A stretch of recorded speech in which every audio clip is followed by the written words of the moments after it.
ডেকে ডেকে এনে দেখা ওই দৃশ্যখানা। মা, এবার আমি আসি, আমার নন্দলাল মানে কাজ করে আছে। এই বলে দশমতী মা আমার চলে গেল। ভাবছে এরা দুজন পালালো কোথায়? আমি তো দরজা জানলা বন্ধ করে দিয়েছিলাম। দেখলাম আমার এদিকে সরে এসেছে কৃষ্ণ আর রাধারানী নিজের রূপ ধারণ করে। কৃষ্ণ আমার ছুটতে ছুটতে নন্দালয়ে পৌঁছে গেছে। নিজ ঘরের কাজ ছাড়ছে, গোপাল আমার গিয়ে মাকে জড়িয়ে ধরে বলছে, মা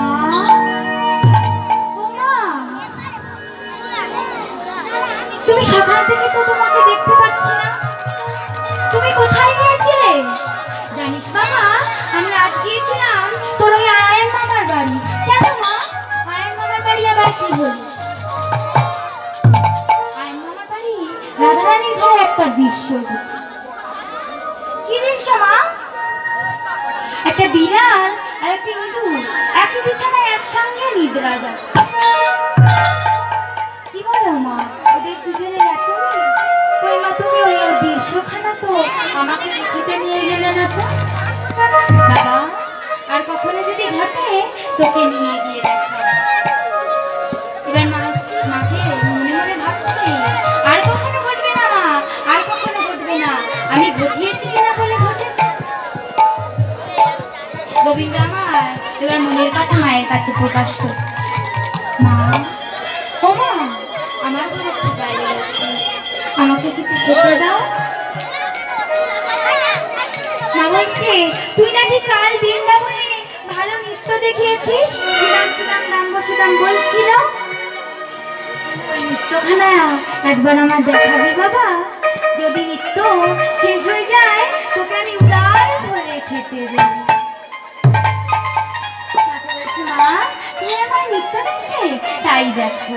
এই বলে গোবিন্দ আমার মাকে নৃত্য দেখাচ্ছে।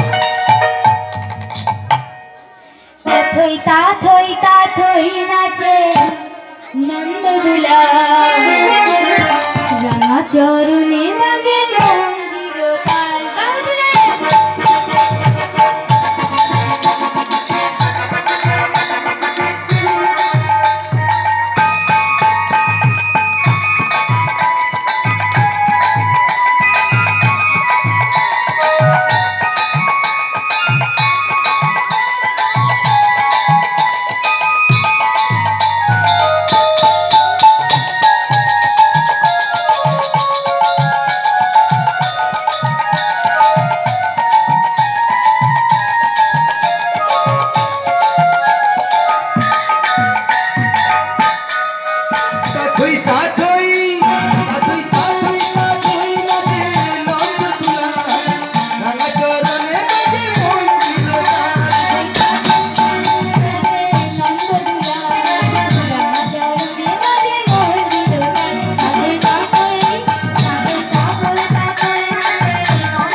সুদম সুদম যত্ন রাখা,